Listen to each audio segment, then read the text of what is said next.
नमो अरहन्ताणं नमो सिद्धाणं नमो वायरियाणं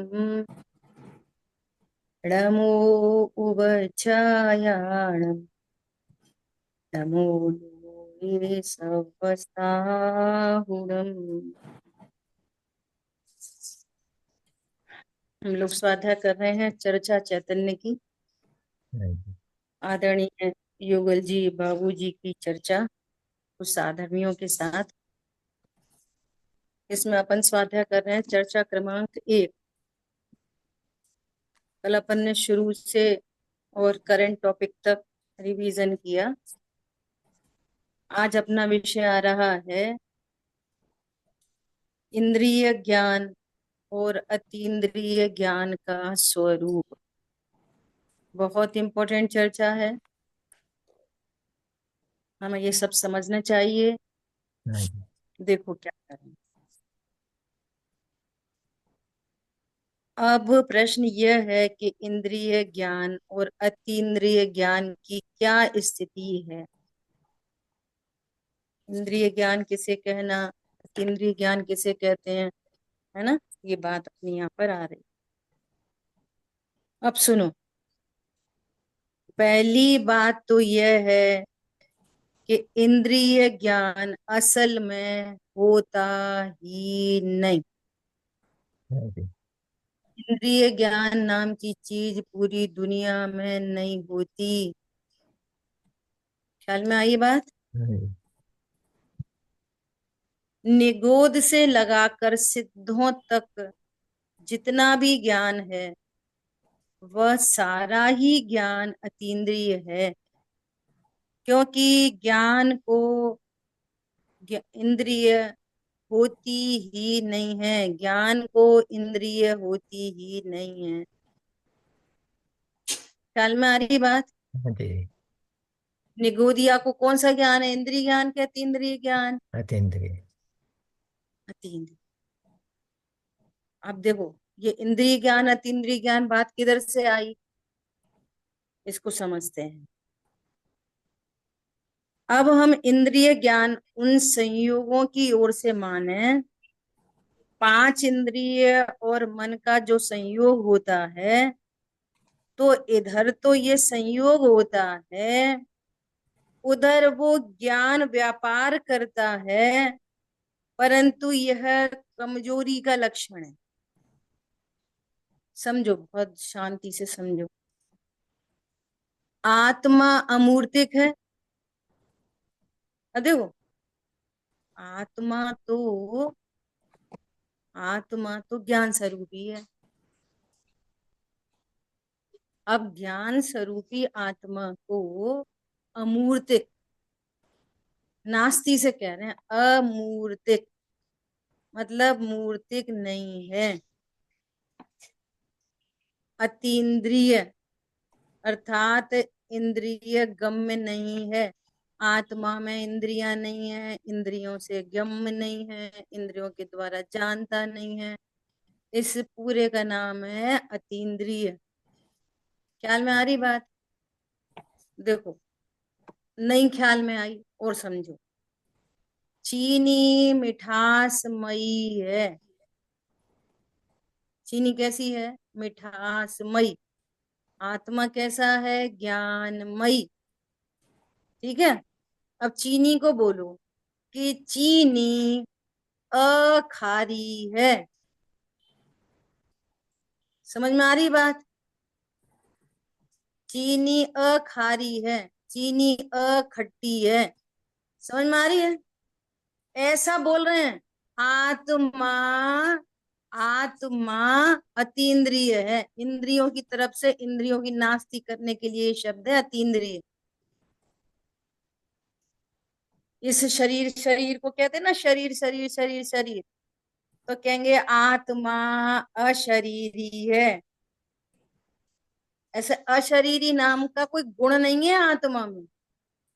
शरीर की नास्ती के लिए चीनी अ खारी है, चीनी अ खट्टी है। हम जैन हैं, हम जैन हैं, और वे अजैन हैं। तो है क्या? कोई जाति का नाम है अजैन? नहीं है। तो जैन नहीं सो अजैन। कौन ख्याल में आ रहा है? आत्मा अमूर्तिक है। अमूर्तिक मतलब मूर्तत्व का निषेध करने के लिए कह रहे हैं अमूर्तिक है। तो फिर आत्मा कैसी है? ज्ञान स्वरूपी है, पॉजिटिवली बात करेंगे तो। ख्याल में आ रही है बात? ऐसा ये समझना बात को। अब दीदी देखो क्या। ऐसे भी सकते हैं ना कि आत्मा हम्म इंद्रिय है हम्म इंस्टेड ऑफ अतीन्द्रिय और अनिंद्रिय, उसमें कुछ वो फर्क है एक ही ना? बात। तो नहीं नहीं, अनिंद्रिय कोई व्याज भी हो। हाँ, एक ही एक ही बात है। अच्छी बात अतीन्द्रिय है। कहो अनिंद्रिय कहो, एक ही बात है ना। ऐसा। तो यहाँ पर क्या कह रहे हैं, चूंकि आत्मा अमूर्तिक है तो आत्मा का सब कुछ अमूर्तिक, सब कुछ। आत्मा स्वयं अमूर्तिक, आत्मा के अनंत गुण, आत्मा की अनंत अनंत पर्याय, है ना। ज्ञान की पर्याय, श्रद्धा की पर्याय, चारित्र की पर्याय, क्रोध की पर्याय, झूठ बोलने की पर्याय, झूठ का भाव, चोरी का भाव, हिंसा का भाव, सब क्या है? अमूर्तिक। अमूर्तिक मतलब, अमूर्तिक मतलब मूर्तिक में स्पर्श रस गंध वर्ण होता है। तो उधर से बात करके कह रहे हैं कि आत्मा की विकारी पर्याय हो कि शुद्ध पर्याय हो, किसी में भी स्पर्श रस गंध वर्ण नहीं। तो क्या कह रहे हैं, वो अतीन्द्रिय है। अनिंद्रिय कह दो। ख्याल में आ रही बात? अमूर्तिक कह दो। तो ज्ञान तो सारा का सारा अतीन्द्रिय ही होता है। लेकिन लेकिन छद्मस्त अवस्था में एज अ निमित्त ये कमजोरी है। कमजोरी है, क्या कमजोरी है? कि वर्तमान में जो अतीन्द्रिय ज्ञान है वो इंद्रियों के माध्यम से प्रवर्तता है, बस प्रवर्तता है। तो इन जैसे किसी कमरे में कोई व्यक्ति खड़ा है, व्यक्ति, अभी दृष्टांत में व्यक्ति, आत्मा नहीं लेना, दृष्टांत में दृष्टांत समझना। दृष्टांत में एक कमरे में एक व्यक्ति खड़ा है और उस कमरे में 6 विंडो बनी है। तो विंडो के माध्यम से वो बाहर को देखता है। तो विंडो तो कोई हेल्प नहीं करती है दिखाने में। विंडो दिखाती है कि वो अपनी आंख से देखता है। ऐसे ही क्या, कितनी गजब की बात कह रहे हैं कि उधर तो 5 इंद्रिय और मन का जो संयोग है, तो इधर तो ये संयोग है, और उधर उसी समय ज्ञान का व्यापार है सेम टाइम पे। बहुत गंभीर चर्चा है, इसको लाइटली नहीं लेना, आगे बात आ रही है। उसी समय इंद्री का व्यापार उपस्थित है, उसी समय ज्ञान का व्यापार। ठीक है। तो ये क्या समझता है कि मैंने इंद्री से जाना, मैंने रसना इंद्री से चखा, मैंने कर्ण इंद्री से सुना, मैंने नेत्र इंद्री से देखा, मैंने स्पर्शन इंद्री से, क्या कहना चाहिए, ठंडा गरम हल्का भारी को जाना, और मैंने मन इंद्री से सोचा। तो है क्या? उसी समय ज्ञे का, ज्ञान का व्यापार। व्यापार मतलब उसके ज्ञान में क्या ज्ञेय बनेगा? अपनी स्वतंत्रता से बनेगा, अपनी योग्यता से बनेगा। वो सेम टाइम पर इंद्रिय उपस्थित है। तो इंद्रिय के उपस्थित होने पर ज्ञान इंद्रिय हो गया। ज्ञान तो अभी भी अतीन्द्रिय है। समझ में आई बात? जिस समय उस आदमी ने विंडो से देखा तो आदमी विंडो हो गया क्या, कि विंडो आदमी हो गई क्या, कि कोई कुछ नहीं हुआ। विंडो विंडो में है, आदमी आदमी में, आदमी अपनी आंख से देख रहा है। ख्याल में आई बात। ऐसे ही सिद्धांत में आत्मा आत्मा में है, उसकी ज्ञान की पर्याय अपने से अपना गे बना रही है। इसको यहाँ पर व्यापार कह रहे हैं। लक्ष्य बोल दो, लक्ष्य कहो, व्यापार कहो, उसका उस समय वैसा लक्ष्य है, वैसा ज्ञान में ज्ञेयकार बन रहा है। उसी समय उससे रिलेटेड इंद्री मौजूद है और निमित्त सदा ही अनुकूल होते हैं। ख्याल में आ रही बात। जिस समय ज्ञान में किसी रस संबंधी ज्ञेय बनेगा, सुनो ध्यान से, जिस समय ज्ञान में कोई रस संबंधी ज्ञेय बनेगा, उस समय स्पर्शन इंद्री, घ्राण इंद्री, चक्षु इंद्री, कर्ण इंद्री उपस्थित नहीं होगी, रसना इंद्री उपस्थित हो। ख्याल में आई बात। अब ये बोलेगा कि मैं यदि रसगुल्ला को इधर रखूं, रसगुल्ला को इधर रखूं तो ज्ञान होगा क्या, कि नहीं होगा। इसीलिए तो हम कह रहे हैं कि रसना इंद्री से ज्ञान होता, कि नहीं नहीं, इसीलिए तो हम कह रहे हैं कि निमित्त अनुकूल होता है, वो निमित्त है और ज्ञान तो ज्ञान से होता है। समझ आई बात। बराबर। इस समय रसना इंद्री के निमित्त से उसकी प्रेजेंस में रस संबंधी ज्ञान हो रहा है। वो ज्ञान उस समय इंद्री ज्ञान है कि अतीन्द्रिय ज्ञान है? ज्ञान तो अतीन्द्रिय है, ज्ञान तो अतीन्द्रिय होता है, सदा ही अतीन्द्रिय होता है। अब सुनो बहुत गंभीरता से।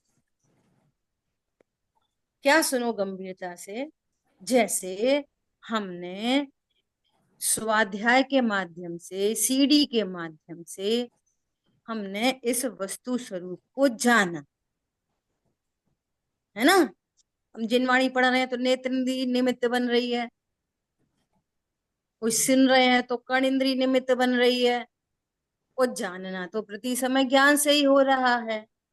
इंद्री तो एक निमित्त रूप से एज अ विंडो उपस्थित है वहां पर, और मति शुद्ध ज्ञान है, वो इंद्री के माध्यम से ही प्रवर्तन करते हैं। ये उसकी क्या है, कमजोरी है, वीकनेस है, ऐसा मान के चलो। यहाँ पे उन्होंने भी कमजोरी, कमजोरी को यहाँ पर उन्होंने कोड किया है बाबूजी ने। ठीक है, एक बात हो गई।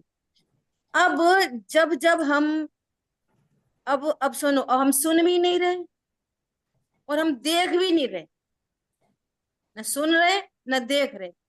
हमारा काल सामायिक का काल है। सामायिक में न सामने कोई जिनवाणी है, ना कोई प्रवचन लगा हुआ है, कुछ नहीं, मात्र विचार चल रहे, विचार। ओह, ज्ञान से ही तो ज्ञान होता है, सच्ची तो बात है। ज्ञान तो क्या है, ज्ञान तो सदा ही अतीन्द्रिय है, ज्ञान तो इंद्रिय होता ही नहीं। तो अब इस समय मन इंद्रिय निमित्त बनी हुई है। ख्याल में आ रही है बात। इस समय कौन सी इंद्रिय निमित्त बन रही है? मन इंद्रिय निमित्त बन। और फिर क्या हुआ, फिर कुछ मोमेंट के बाद वहां वस्तु विचार ध्यावते मन पावे विश्राम, है ना, और परिणति स्वभाव सन्मुख हो गई।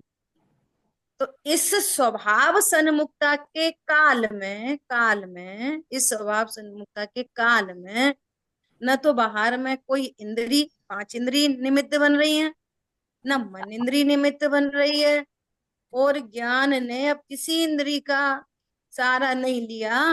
वो ज्ञान डायरेक्ट बिना किसी इंद्री को के माध्यम से डायरेक्ट आत्मा हूं ऐसा जान रहा है, स्व संवेदन हो रहा है। तो सुनो ध्यान से, उस ज्ञान में और इस ज्ञान में डिफरेंशिएट करने के लिए इस ज्ञान को इंद्रिय ज्ञान कहा और इस ज्ञान को अतीन्द्रिय ज्ञान कहा। बस इतनी सी बात है।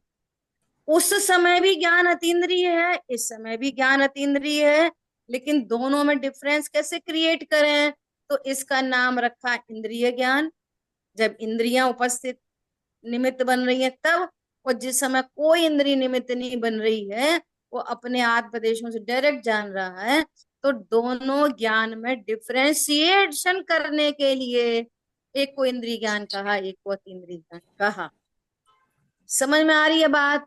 ज्ञान तो सदा अतीन्द्रिय होता है, ज्ञान सदा अतीन्द्रिय होता है, और जिस ज्ञान ने ये वाली बात जान ली, वो वहां से उसका अतीन्द्रियपना शुरू हो गया। समझ आ रही?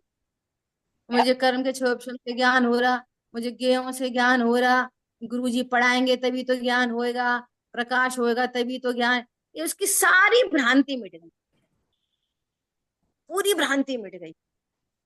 और जहां भ्रांति मिटी, उसने अपने ज्ञान को अब क्या स्वीकार किया है? अरे मैं अनादि अनंत अमूर्तिक हूँ, मेरा ज्ञान भी अमूर्तिक है, मेरी श्रद्धा भी अमूर्तिक है, मेरी चारित्र की प्रणति भी अमूर्तिक है।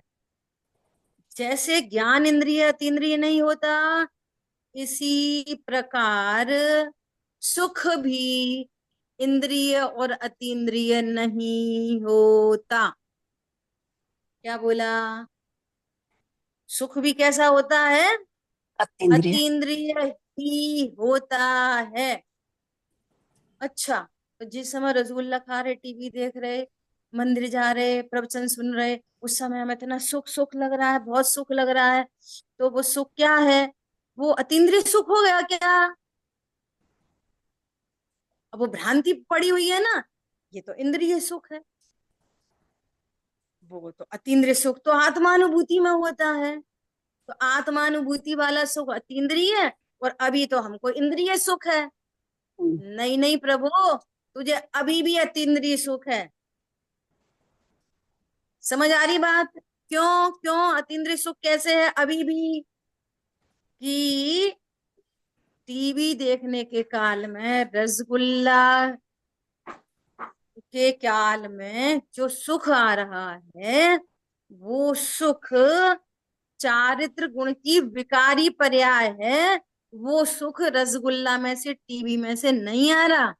यदि उधर में से आ रहा होता तो वो इंद्रिय सुख होता।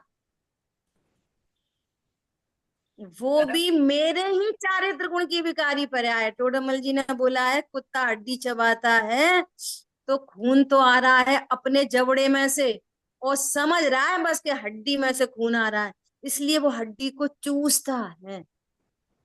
वो सुख सदा ही त्याज रे पश्चात जिसके दुख भरा।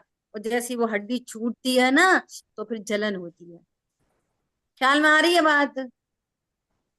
ऐसा। तो अब सुनो कि अब उस सुख में, वो सुख भी अतीन्द्रिय है, तो इस सुख में और अब विषय भोगों का लक्ष्य नहीं, लक्ष्य हुआ आत्मा का। तो तब जो आनंद उत्पन्न हुआ है ना, तो इस आनंद में और इस आनंद में वो चारित्र गुण की विकारी पर्याय है ना, जिसको सुखाभास कहते हैं, है ना। वो उस सुखाभास में और असली सुख में डिफरेंस कैसे क्रिएट करें हैं? तो डिफरेंस क्रिएट करने के लिए बोला कि वो अतीन्द्रिय सुख है, ये इंद्रिय। बाकी सुख भी कोई इंद्रिय अतीन्द्रिय नहीं होता ज्ञान की तरह। रहस्य है बहुत। कैसे डिफरेंस की? तो इसको ही सुख मान के बैठा है, तो कहेंगे नहीं ये तो इंद्रिय सुख है, नहीं नहीं ये तो इंद्रिय ज्ञान है। तो इसने क्या समझ लिया कि ज्ञान इंद्रियों से होता है, और इंद्रिय के विषयों को हम भोगते हैं, तो उससे होने वाला सुख वो इंद्रिय सुख। तो सुख दो प्रकार का हो गया, एक इंद्रिय सुख और एक अतीन्द्रिय सुख। हो गया कि नहीं हो गया? सबकी बात है। अब देखो आगे बहुत बहुत बढ़िया बात कह रहे हैं, बहुत शानदार। क्या कह रहे हैं? सुनो ध्यान से। जैसे स्पर्शन है, रसना है, ये इंद्रिय है ना, तो इन इंद्रियों के होने पर ज्ञान का व्यापार उसमें होता है। जैसे शरीर को लक्ष्य बनाकर स्पर्शन इंद्रिय का हल्का भारी ठंडा गरम रूखा चिकना कड़ा नरम, इन 8 विषयों में 8 प्रकार का व्यापार हुआ करता है। और जैसे जैसे ज्ञान आगे बढ़ता है तो विषय बढ़ते जाते हैं। एक इंद्री जीव है, उसको ज्ञान का क्षयोक्षम इतना, एक इंद्री समझो, है ना। एक इंद्री मतलब, एक इंद्री किसको कहना, आत्मा थोड़ी एक इंद्री होता है, आत्मा तो अतीन्द्रिय है। आत्मा एक इंद्री वाला नहीं होता, आत्मा तो सदा अतीन्द्रिय है। अब सुनो गजब की बात, प्रकृति कैसी है, नेचर कितना गजब का है।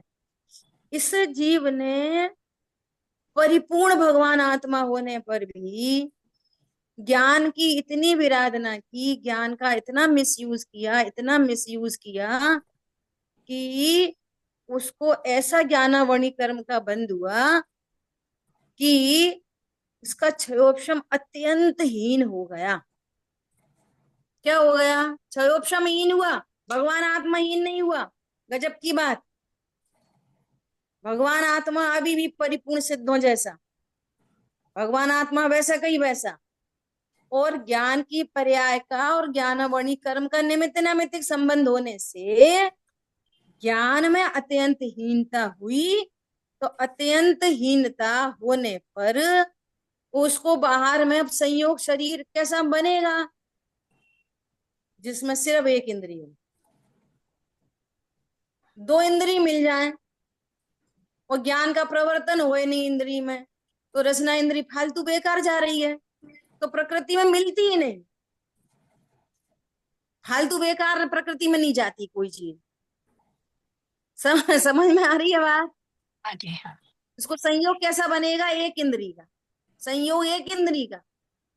वास्तव में एक इंद्रिय मतलब आत्मा में इंद्रिय नहीं, इंद्रिय में आत्मा नहीं। ज्ञान की पर्याय का क्षयोपशम इतना हीन है कि वो हल्का भारी रूखा चिकना कड़ा नरम से ज्यादा जान ही नहीं सकता।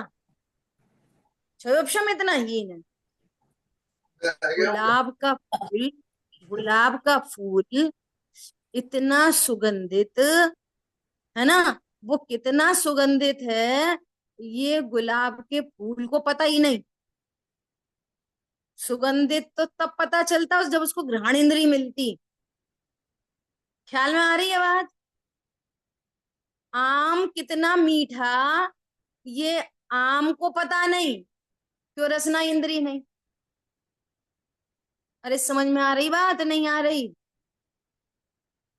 आम को पता नहीं कि मैं कितना मीठा हूं, और गुलाब को पता नहीं कि मैं कितना सुगंधित हूं, इंद्रिय ही नहीं। ख्याल में आ रही है बात। अब सुनो, ज्ञान का क्षयोपशम बढ़ा, तो यहां पर क्या कह रहे हैं कि उस ज्ञान का व्यापार बढ़ा। क्षयोपशम बढ़ा तो इंद्री बढ़ गई। पहले एक ही इंद्री थी तो व्यापार कितने में था, हल्का भारी ठंडा गरम रूखा चिकना कड़ा नरम, इसमें व्यापार। अब ज्ञान का व्यापार बढ़ा, इंद्री बढ़ गई। अब किसमें अब रसना में, खट्टा मीठा कड़वा वो सब, वो उसमें व्यापार चालू हो गया। फिर व्यापार और बढ़ा तो इंद्रिय एक और बढ़ गई, तो बोलेंगे 3 इंद्रिय जीव है। जीव इंद्रिय नहीं वाला नहीं होता। समझ में आ रही है बात। क्षयोपशम बढ़ता जा रहा है, उसका व्यापार बढ़ता जा रहा है। उस ज्ञान के व्यापार में अब सुगंध दुर्गंध का भी ज्ञान होने लग गया। तो ये आत्मा, आत्मा के द्रव्य गुण पर या आत्मा से देखो, और संयोग में क्या मिल गई, 3 इंद्री। ऐसे उसका व्यापार बढ़ता जा रहा है, तो इंद्री बढ़ी तो इंद्री के विषय बढ़ गए। समझ में आ रही है बात।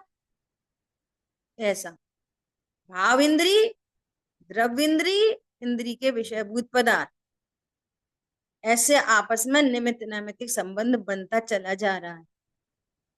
क्षयोपशम ज्यादा हो, देखो गजब की बात है। क्षयोपशम पूरा कितना है, संगी पंचेंद्र, सुनो बहुत गंभीरता से। क्षयोपशम कितना है, संगी पंचेंद्र। और वो मनुष्य है। कौन से गति का जीव है? मनुष्य गति का जीव है, मनुष्य है ना। असमान जाति द्रव्य पर्याय से मनुष्य बोले, मनुष्य। और जन्म से ही अंधा है, जन्म से ही अंधा है। देखो, यदि इंद्रियों की तरफ से ये वाली बात होती तो फिर उसको हम संगी पंचेंद्रिय नहीं कहते, चार इंद्रिय कहते। क्यों? आंख तो है ही नहीं। अगर इंद्रियों की तरफ से आत्मा को नाम रखा होता तो फिर जन्मांध बहरे, बहुत सारे जन्मांध क्या होते हैं? गूंगे बहरे। तो कितने इंद्रिय हो गया? दो इंद्रिय हटा दो तो तीन इंद्रिय बन गया, वो रह गया वो तो। क्षयोपशम संगी पंचेंद्रिय का है, तो संगी पंचेंद्रिय क्षयोपशम होने से वो कौन है? संगी पंचेंद्रिय मनुष्य। और इंद्रियां डिफेक्टेड हैं, खिड़की बंद है तो बंद रहने दो, हम आदमी तो पूरे हैं। दृष्टांत जो शुरू करा था, समझ में आ रही बात? वो व्यक्ति अगर खिड़की बंद है, दो खिड़की खुलती नहीं है उसकी, तो आदमी पूरा है कि नहीं? दृष्टांत, अभी दृष्टांत रखना, सिद्धांत नहीं लेना। समझ में आ रही बात? नहीं आ रही? एक आदमी और छह खिड़की खुली, तो छह खिड़कियों से देख रहा। अब वही आदमी और दो खिड़की परमानेंट बंद हो जाए, कील से बंद कर दें उसको, तो वो आदमी कम इंद्री वाला हो गया। आदमी, आदमी तो भी पूरा है। समझ में आ रही है बात? ऐसा यहाँ पर क्या बोल रहे हैं?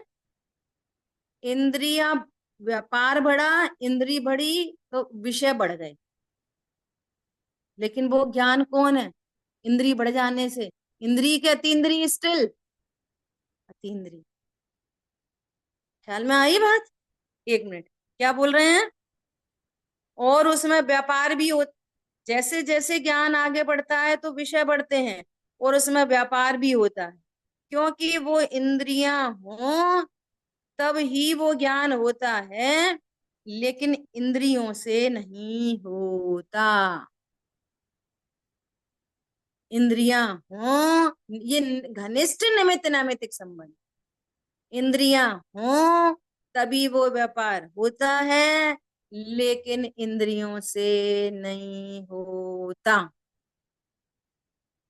इंद्रियों से नहीं होता। ख्याल में आ रही है बात?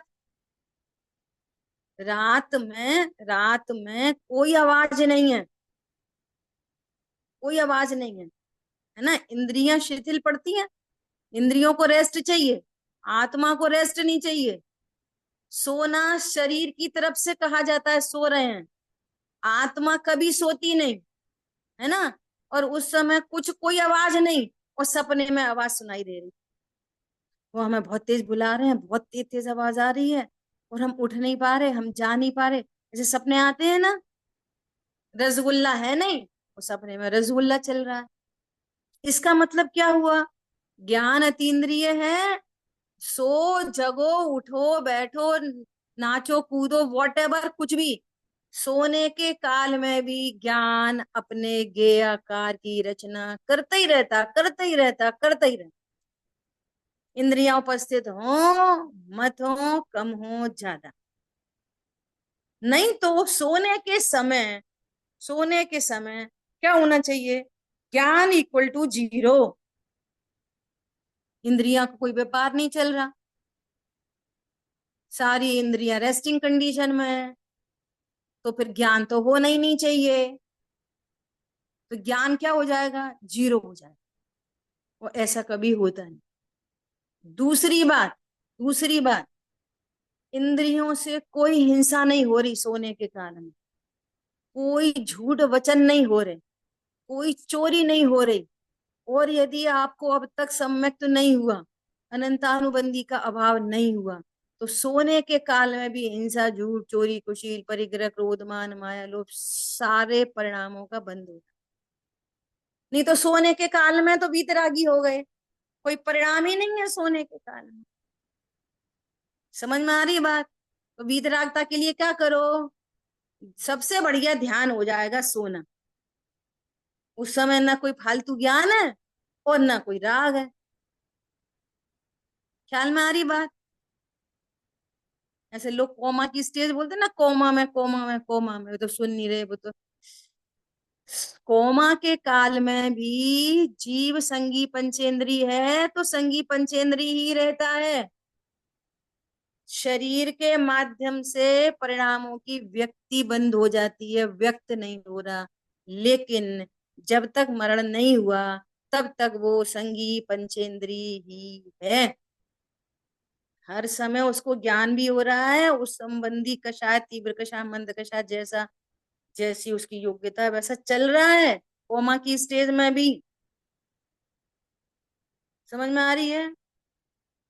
ऐसा निमित्त नैमित्तिक संबंध है। अब आगे और बढ़िया बात आ रही है, बोलिए, आपको कुछ पूछना है मीनल बहन जी? अभी आपने बताया क्या, मैं इसको फिर से सुनेंगे हम। अभी जो भी बताया है ना बीचों बीच का, ये फिर से सुनना है और समझना है। लेकिन मुझे कुछ ऐसे बोलना पहले कि ज्ञान में कुछ होता नहीं, ज्ञान ज्ञान ही रहता है, ज्ञान में कम बड़ होता नहीं, ज्ञान में क्षोभक्षम होता नहीं, पर्याय में होता है, ऐसा कुछ सुना।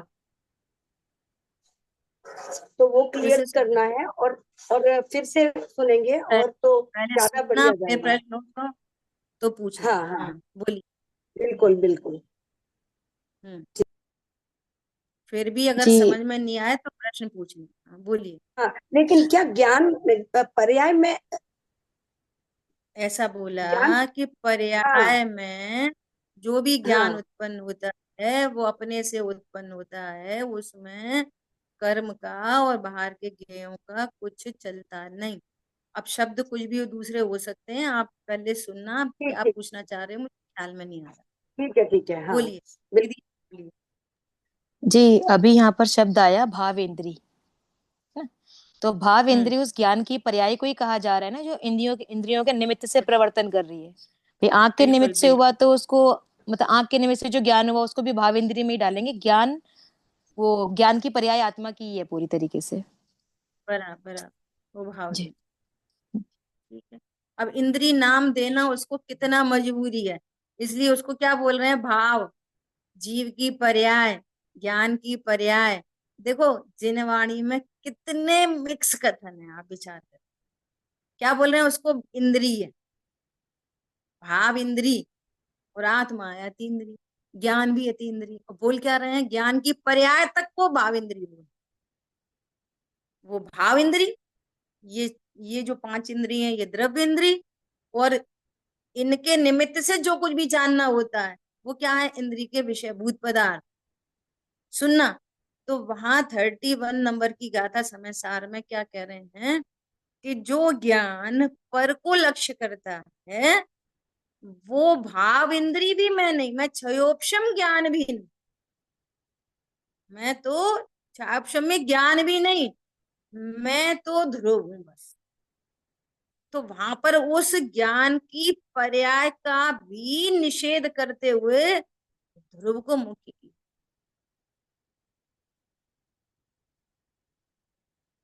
समझ आई बात?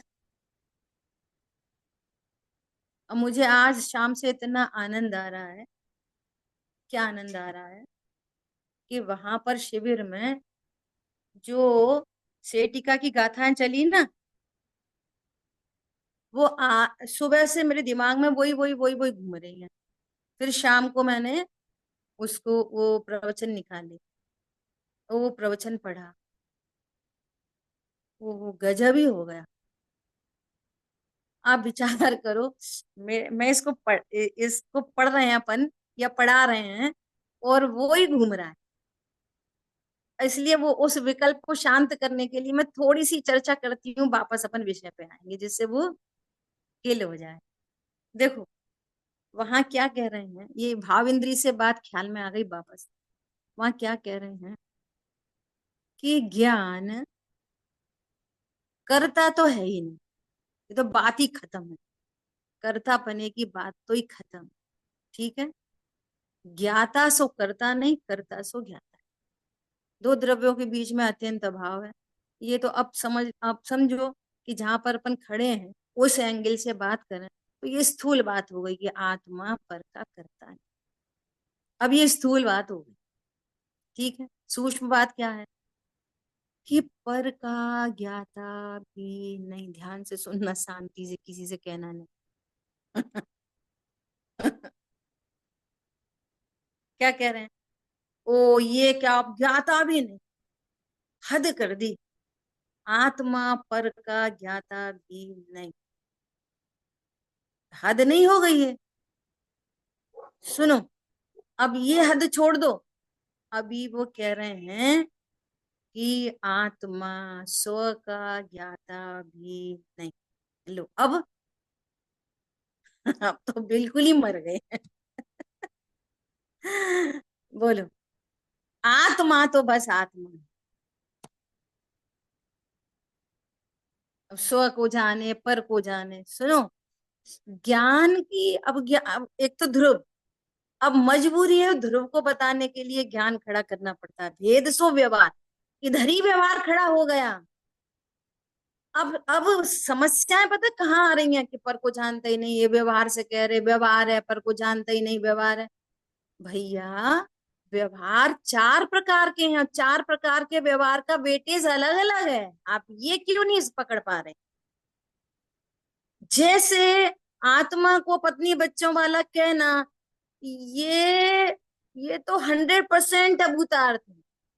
आत्मा कभी पत्नी बच्चों वाला नहीं होता, आत्मा कभी शरीर वाला नहीं होता, आत्मा कभी कर्मों वाला नहीं होता, आत्मा कभी वचन वाला नहीं होता। इनकी तो अत्यंत भाव कर दो, ये तो सीधा ही सीधा अभूतार्थ है, अत्यंत भाव। ठीक है, सुनो, वस्तु सदा अभेद अखंड होती है। अब अखंड वस्तु बताएं कैसे? तो मजबूरी पड़ता है भेद खड़ा करना। तो वो सद्भूत व्यवहार, अभेद में भेद से कहना जानना, ये सद्भूत व्यवहार है। पर जैसा वो अभूतार्थ है, जैसा वो झूठा है, ऐसा ये झूठा नहीं है, स्टिल झूठा है। समझ में आ रही है? क्योंकि वस्तु अभेद है। तो सद्भूत व्यवहार और असद्भूत व्यवहार एक जैसे व्यवहार हैं क्या? डब्बा कभी चीनी का नहीं होता, लेकिन डब्बा गोल तो होता है। तो डब्बा गोल है, ये सद्भूत हो गया, और डब्बा चीनी का है, ये असद्भूत हो गया। तो गोल कहना क्यों व्यवहार है? डब्बा तो डब्बा है, गोल गोल तो उसके सिर्फ आकार की अपेक्षा से गोल कह रहे हैं, इसलिए वो सद्भुत व्यवहार है। पकड़ में आ रही है बात? तो अब पर को जानता भी नहीं, ये क्या खड़ा हो गया? व्यवहार। कौन सा व्यवहार? असद्भुत। बात किसकी चल रही है? पर की। तो ये चला गया असद्भुत व्यवहार में, और स्व को जानता ये चला गया सद्भुत व्यवहार में, दोनों व्यवहार में चले गए। तो निश्चय क्या है इसके अगेंस्ट में? निश्चय क्या है? ज्ञायक तो ज्ञायक ही रहता। अब इसको दृष्टांत से समझते हैं। दृष्टांत से बात बहुत जल्दी सरल है, एकदम सरल है, एकदम सरल। अपनी चीनी बढ़िया है, हर समय मीठे की बातें करो, मीठे रहो, हैप्पी रहो, प्रसन्न रहो। ठीक है, देखो चीनी कैसी होती है? तो चीनी होती है, ये परमार्थ का वचन तो ये। लेकिन निश्चय का प्रतिपादन व्यवहार करता है, वो भेद के बिना चीनी का स्वरूप समझा नहीं जा सकता। तो क्या बोलेंगे? चीनी मीठी होती है। अब भेद खड़ा होते से ये व्यवहार हो, क्योंकि अकेली मिठास चीनी नहीं है, चीनी तो मिठासमयी अनंत गुणों का पिंड है वो तो। तुम यदि अकेला मिठास जानोगे तो अनंत गुण छूट जाएंगे, अनंत गुण छूटने से चीनी ही छूट जाएगी। कथन करेंगे मिठास से, समझनी कैसी है? अभेद चीनी, जिसमें स्पर्श भी है, रस भी है, गंध भी है, वर्ण भी है, अस्तित्व भी है, वस्तुत्व भी है, प्रभुत्व भी है, जी प्रभुत्व भी है, त्यागोपादान शून्यत्व भी है, द्रव्यत्व भी है, अगुरुलगत्व भी है, सब है। समझ में आ रही है बात? ये ऐसी अभेद चीनी। अब सुनो गजब की बात, चीनी को चीनी से कहना निश्चय, और चीनी को मीठा करती है ऐसा कहना व्यवहार। अब सुनना, इधर तक भी बात ठीक थी। अब ऐसा कथन कि चीनी दूध को मीठा करती है, चीनी पर को मीठा करती है कि नहीं करती? चीनी पर को मीठा करती है, दूध को मीठा करती है, रसगुल्ला को मीठा करती है। बोलो। वो कथन चलते हैं कि भाई दूध, हमें दूध मीठा करना है, कुछ दो, कुछ दे दो। ये तो आप क्या दे दें, गुड़ दे दें कि चीनी दे दें? तो दूध मीठा करने के लिए क्या चाहिए? चीनी। अरे दूध मीठा होता है कि नहीं होता चीनी से? नहीं होता है। दूध में चीनी डली होने के काल में चीनी मीठी है कि दूध मीठा हो गया? ज्ञान पर को जानने के काल में गे ज्ञान में आ गए। ज्ञान पर को जान रहा है कि अपने को ही जान रहा है? चीनी ने दूध मीठा किया कि नहीं? चाशनी मीठी करी कि नहीं? हलवा मीठा करा कि नहीं? ऐसे ही ज्ञान ने पर को जाना कि नहीं? बहुत गंभीरता से विचार। समझ आई बात? मैं ये सोच रही थी कि इसके लिए अपन दृष्टांत क्या ले सकते हैं जिससे बात एकदम सरल हो जाए। अब सुनो, नहीं चीनी पर को तो मीठा नहीं करती, चीनी 100 को मीठा करती है। ये कैसी बात हो गई पागलपन की? मीठी ही है। 100 पर को नहीं जानता, 100 को तो जानता है। आत्मा 100 को जानता है, 100 को जानता है, पर को जानता है, 100 को जानता है। अरे आत्मा आत्मा, धैर्य तो रखो थोड़ा सा। चीनी तो चीनी है। अब भेद मजबूरी हो गई। क्या मजबूरी हो गई? कि चीनी मीठा करती है। ऐसे ही मजबूरी हो गई, आत्मा जानता है, और जानने के नाम पे खड़े हो गए दो। 100 को जानता है, पर को जानता है। बात ख्याल में आ रही है? सो दोनों में अभी तक तो ये व्यवहार था। क्या व्यवहार था? कि पर को जानता है ये व्यवहार, और 100 को जानता है ये निश्चय। कोई कह रहे हैं दोनों व्यवहार। ज्ञायक ज्ञायक है, चीनी तो चीनी है, अभेद अखंड पिंड है। वो उसके कंक्लूजन में कुछ लास्ट 5-6 पैराग्राफ है उसमें। उसमें पता क्या कह रहे हैं? तू ऐसा बोले कि ऐसे थोड़ी आत्मा पर को अरे पर के जानने का निषेध थोड़ी कर रहे हैं, व्यवहार बता रहे हैं उसको। क्यों व्यवहार बता रहे हैं? बता।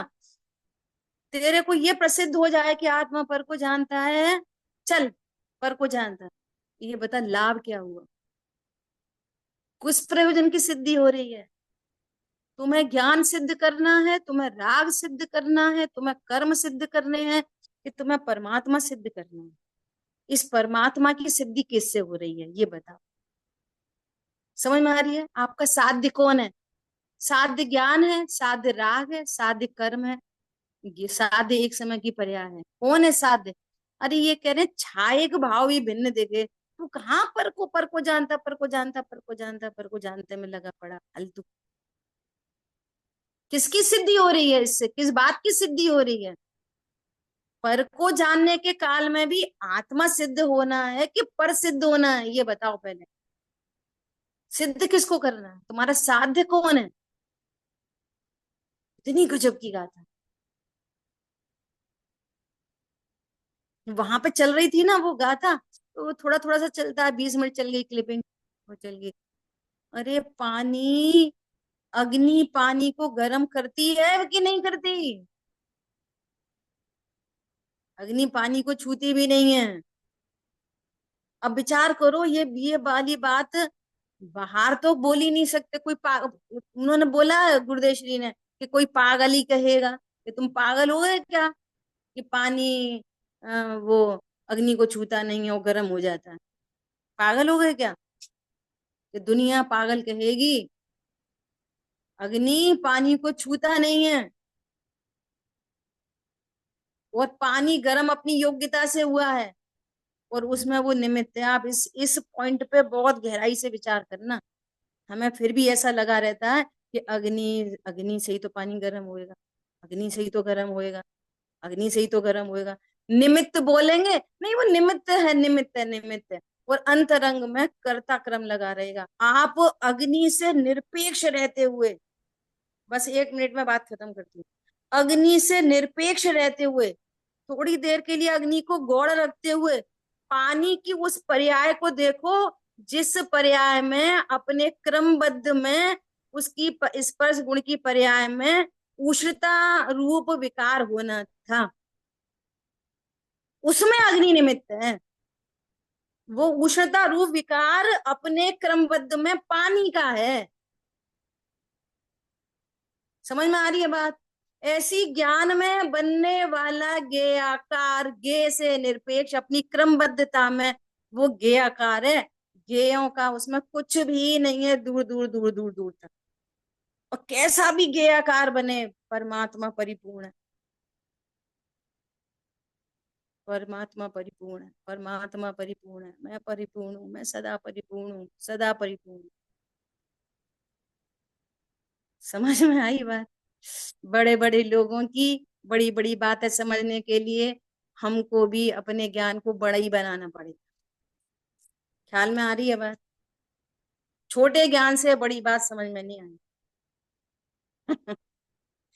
जिन वाणी के ज्ञान से सूझे लोकालो, सो वाणी मस्तक नमो सदा देतु हूँ।